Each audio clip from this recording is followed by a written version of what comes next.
अभी हम बिहार की राजधानी पटना से लगभग 5 से 6 किलोमीटर दूरी पे दानापुर एक स्टेशन है, वहाँ पर है।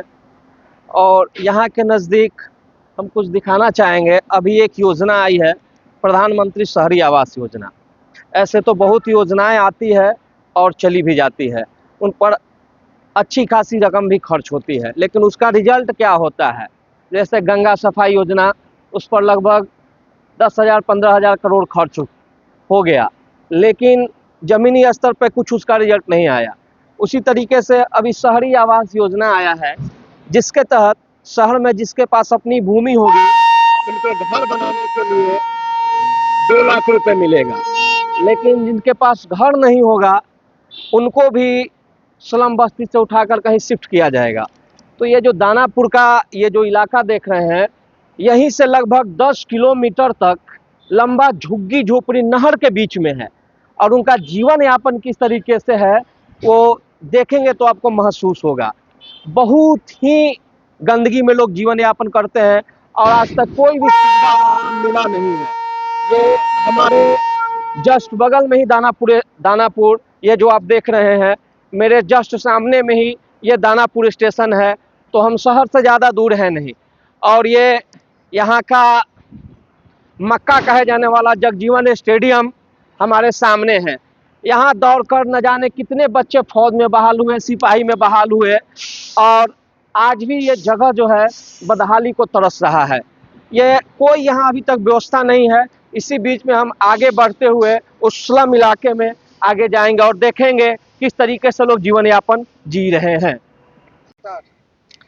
अभी हम अपनों बिहार के लिए उसी क्रम को आगे बढ़ाते हुए कि शहरी आवास योजना जो कल आई है उस पर बात करने के लिए आगे हम इसी स्लम इलाके में चलेंगे, क्योंकि ये बिहार पटना का सबसे बड़ा स्लम इलाका है, जिसके लिए करोड़ रुपए आवंटित होंगे, लेकिन उसका रिजल्ट क्या होगा ये आपको ज़मीनी स्तर पर देखकर ही पता चलेगा।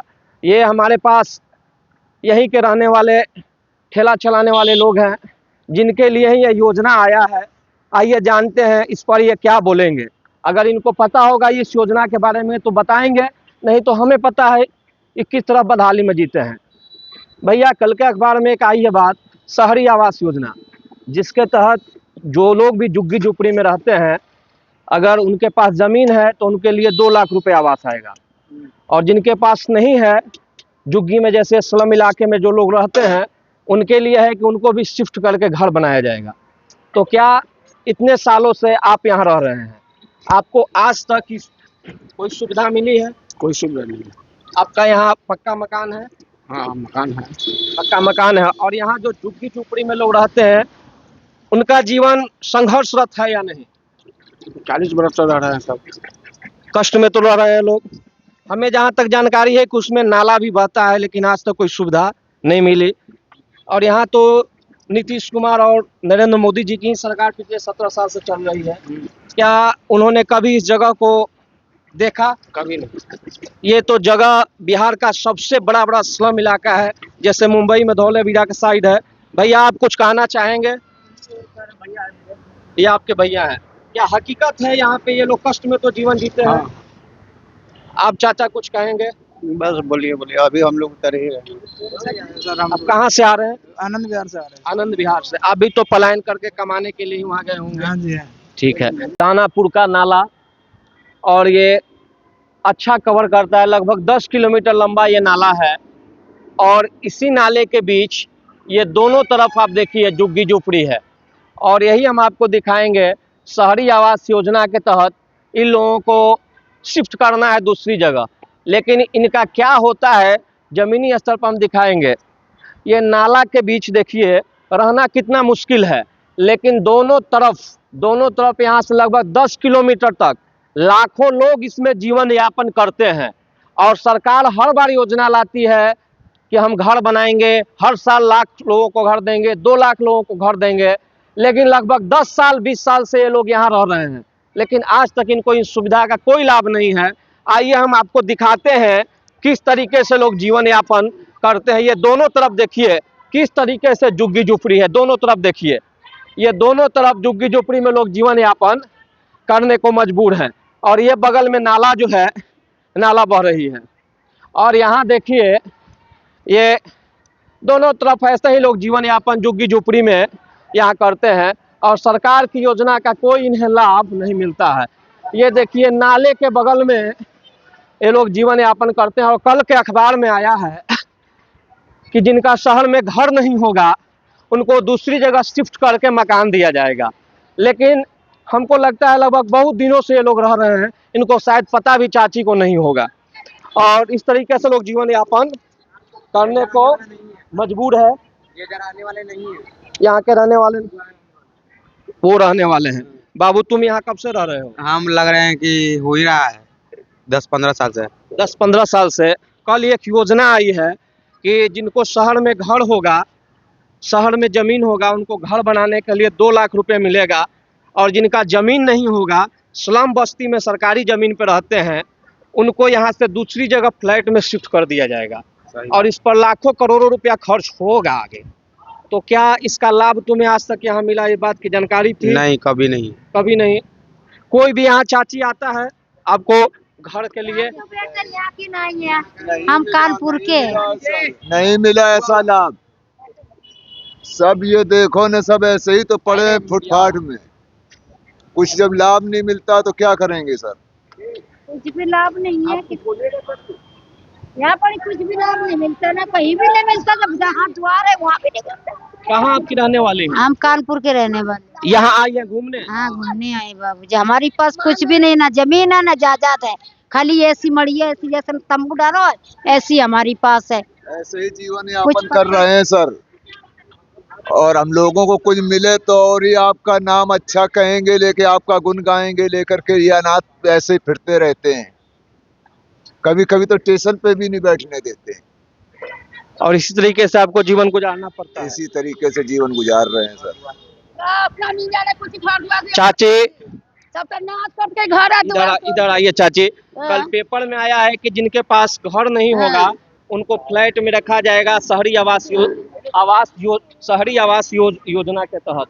तो क्या आप तो यहाँ देख रही हैं, कैमरामैन जी थोड़ा झुग्गी झोपड़ी दिखा दीजिए। अब आइए चाची से बात करते हैं। नीतीश कुमार तोड़ के हमको घर द्वार नाश कर दिया, हमको जगह जमीन कुछ नहीं दिया। वो तो बहुत साले के है, नहीं यहाँ पर हमको बाल बच्चा खानदानी ही हो गया। हमको सास 75 के बाद से 75 के बाद नहीं देखे थे, 75 के बाद से हमको सास यहाँ पर ही रहा। हमको ब्याह शादी यहाँ पर ही हुआ, लेकिन आज से कोई लाभ नहीं मिला? कुछ न मिला आपके। और जो शहरी आवास योजना के नाम पर 1-2 लाख चाची खर्च नहीं हुआ है, 50 लाख भी नहीं, 100 लाख भी नहीं, 10,000 करोड़ खर्च होने वाला तो है। हमको सके कहाँ कुछ हुआ? कुछ नहीं हुआ, कुछ नहीं, कोई जानकारी नहीं। कोई ना। सब इतना मीडिया वाला आता है, कोई बोल कर चल जाता है, बाकी कुछ नहीं हमको सबके देता है। मुखिया सब आता है, चैन मारे मुखिया, कुछ हमको सबके काम नहीं करता है। खैर देखिए, इनकी सच्चाई है, चाहे किसी भी राजनीतिक पार्टी की सरकार रही हो, लेकिन ये नाले के बीच रहने के लिए जो जीवन यापन लोग जी रहे हैं, इनके बारे में हमें सोचना जरूर होगा, क्योंकि कब तक ये लोग इस झुग्गी झोपड़ी में रहेंगे। इनका विकास तो चाहिए, चाहे किसी की भी सरकार हो। और देखिए ये बगल में 2-4 महिलाएं हैं और इन लोगों से बात करें। मैया कुछ कहना चाहेगी? मैया लगा रही है। और इधर आइए, इसी बीच में हम यहाँ आते हैं और ये चाची है, वो ये कुछ नहीं, ये लोग हटती जा रही है। एक यही वाला आया तो कुछ नहीं कर काम किया, हमको सबके घर तोड़ के हमको सब बेकार कर दिया। हमको चिमटे में इधर से आप आ जाइए। और इनका देखिए कहना है, खैर इसमें हम तो सही जानकारी ही आपको। घर द्वार सब मकान सब तोड़ के हमको सबके हटा दिया, कुछ नहीं दिया। बढ़िया घर था सब तोड़ के हटा दिया, कुछ नहीं। और ये अकेली महिला ही हैं जो सच को सच की तरह कर रही है, बाकी लोगों को कुछ लेना देना है नहीं। बोलने के लिए चाची धन्यवाद, आपकी बात जरूर आगे सुनी जाएगी। हम वहीं आगे से आ रहे हैं और इस पर आपका बात को हम केयर करेंगे और ध्यान देंगे आगे। कहाँ ध्यान दिएगा? उसने मीडिया वाला या कुछ हमको सके नहीं दिए ध्यान के, अपना घर टूटा हमको सके कुछ नहीं किया। बहुत टहलने के बाद हम लास्ट में इन लोगों को समझाए, चाचा हैं, भैया हैं कि देखिए हम किसी राजनीतिक पार्टी से नहीं आए हैं। मेरा बस उद्देश्य है आप लोगों की समस्या को दिखाना। ये हकीकत है कि देखिए ये जो नाला है, ये नाला लगभग 10 किलोमीटर दूर ये नाला है और नाला के दोनों तरफ लोग जीवन यापन जी रहे हैं और किसी तरीके से जीवन यापन लोग कर रहे हैं। लेकिन किसी की भी सरकार हो, इनका घर तो बनना चाहिए। नाला के बीच में एक आदमी का रहना उचित नहीं है। आप हर चीज में कहते हैं कि विदेश नीति ये है वो है, तो विदेश में नाले के बीच में कोई नहीं रहता है। शहर में तमाम तरह की खाली प्लॉट है जिन पर इन लोगों को शिफ्ट कर दिया जा सकता है और इनमें से बहुत लोग मिले जो समझदार हैं, जैसे ये चाचा लोग खड़े हैं। इन सबको अपनी अशिक्षा का कमी है कि हम पढ़े लिखे नहीं है, जिस वजह से मेरा शोषण होता है। चाचा, क्या आपको अपनी पढ़ाई का अफसोस है? काहे नहीं, बहुत अफसोस कैमरामैन है, इधर आ जाइए। बहुत अफसोस है पढ़ाई का। सरकार कोई चीज पे ध्यान ही नहीं देती। देखिए वहाँ स्कूल बना है, देखिए वहाँ स्कूल है, टूटा फूटा हुआ ये स्कूल है। मास्टर आएगा, लेकिन बारी को दिखाएगा, लमचूस खाओ, चना का पैकेट आएगा वो खाओ, कच्चा बिरयानी आएगा वो खाओ, और उसी में खिला करके अपना सब हाजिरी बनाएगा, चल जाएगा। पूछिए, देखिए, आओ इधर, आओ इधर बाबू, इधर बाबू। ये बच्चा जो है इसमें टैलेंट है, ये हर बात को बेबाकी से रखता है। तुम बताओ, ये बस्ती में तुमको रहना अच्छा लगता है? नाले रहना कहाँ अच्छा लगता है जपड़ी रहने में। ये दोनों तरफ नाला बह रहा है, तुमको अच्छा तो लगता है कि नहीं? अच्छा है, कुटुक नहीं लगता है। एक तो रात के भी मच्छर काटता है, कैसे कैसे यहाँ पर एक आदमी रहता है वो ना जानता है। खाता पीता है बस उतने रहता है। अब क्या करेगा, सरकार ऊपर से भेज ही ना रहा है तो काची करेगा आदमी। देखिए सरकार का ये लोग दोष बता रहे हैं और ये चाचा भी, इनको अफसोस है अपनी पढ़ाई का। नहीं पढ़े चाचा, इस बात का अफसोस है? अफसोस कहाँ है, लड़का सब गुल्ली डंडा खेलते रहता है, मास्टर ठीक नहीं है तो क्या करें।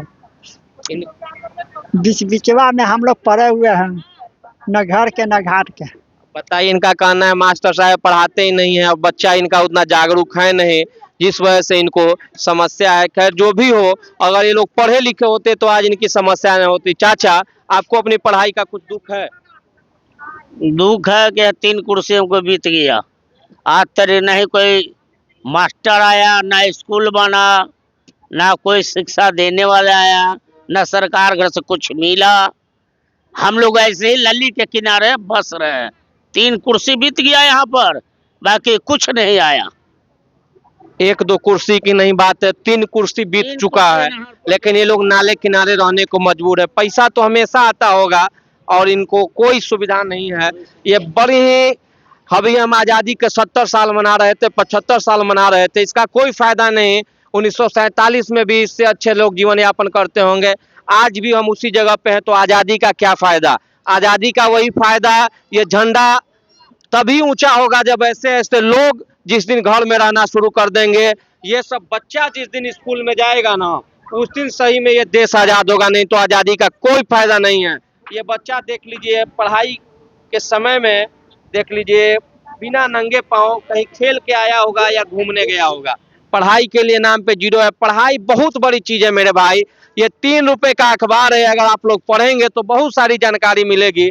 बस चाचा, आप लोग तो नहीं कुछ कर पाए, लेकिन आप लोगों से हाथ जोड़ के विनती है कि अपने बच्चे को जरूर पढ़ाइए, बच्चे को जरूर पढ़ाइए। फिर हम आप लोगों से मिलेंगे जरूर कि यहाँ, इसलिए कि हमें यहाँ बहुत बड़ी सबक मिली है। इसको लेकर ही हम सीमांचल की ओर आगे बढ़ेंगे। तब तक के लिए आप सबको मेरा प्रणाम।